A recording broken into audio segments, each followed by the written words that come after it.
What's up, kabayan? Welcome back to my channel. So ngayong video nga ay pag-uusapan natin ang katanungan ng ating kababayan na si Mark Yan H7W. Sabi niya, English din salita niyo dyan, sir. So magandang katanungan na naman, sagutin natin.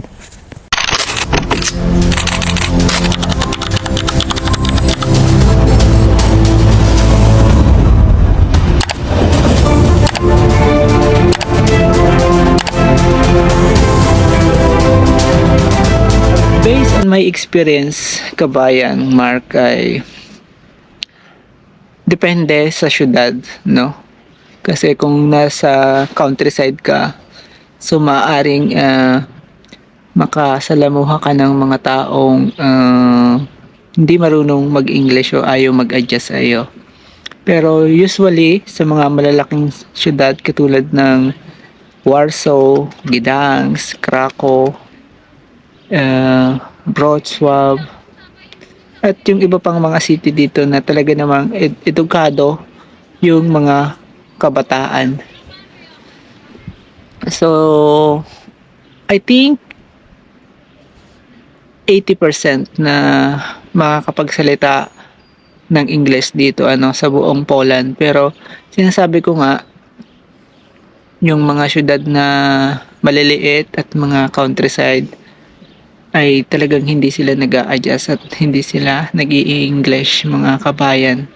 So ano ba yung pinakamagandang gawin kapag ganyan yung sitwasyon na na-encounter ninyo? So gumamit kayo ng Google Translator, So yan yung paraan ko dati nung mga panahon na 5 years ago, ganyan yung paraan ko sa pakikipagkomunikasyon dahil nga sa sitwasyong pandemic noon, yung mga tao ay hindi nagsasalita ng English dahil depressed sila, wala silang pakialam sa mga foreigner noon, Kumbaga, lately nag-adjust dahil nagkaroon ng pagbabago doon sa pandemic. Naalis yung restriction and yung mga kabataan ay ine-express nila yung English language nila. So sa pagdami din ng foreigner dito sa Poland, so nagkaroon din ng magandang komunikasyon yung mga kabataan.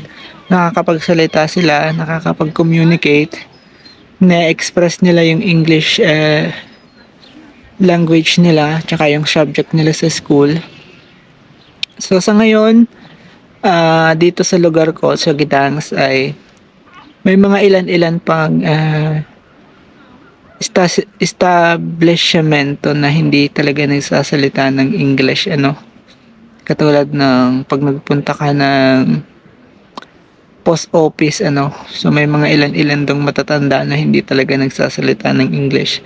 So kaya dapat ang pinakamagandang gawin, meron ka ring alam kahit basic Polish language dito, So hindi naman mahirap patutunan ang basic Polish language kung gusto mo. Kung usapang English communication dito sa Poland, talaga namang pwede na sa mga taong ito, Kung marami na rin kayong makakasalamuhang kabataan at medyo may edad na talagang nag-adjust din, nag-aral din sila ng English para sa mga foreigner din, So yung mga lokal na tao dito ay nag-a-adjust din, pagdating sa ganyang English language.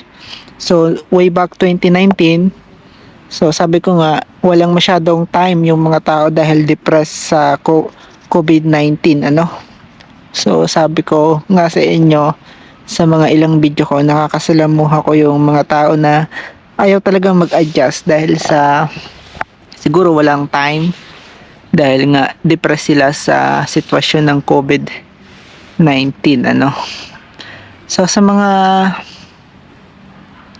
taong ito, So hindi talaga kayo magsisisi pagdating nyo dito ano. So marami ng mga kabataan, mga professionals na nasa middle age or even 50s or 60s ay nakakapagsalita na ng English. So hindi man ganun ka-perfect yung mga may edad na, pero of course tayong mga Pilipino ay mabilis makaintindi ano. So kaya isa rin yung kagandahan. Mga kabataan, marami na ring nagsasalita, halos lahat na, dahil yung mga kabataan dito ay halos nag-a-abroad din sa karatig European country. So iba-iba rin ang language talaga dito ano sa Europe.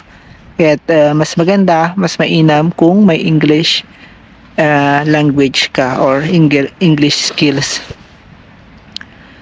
So sana ay nasagot ko ng maayos para doon kay Mark ano na nagtanong din. So nagtanong siya sa YouTube channel ko.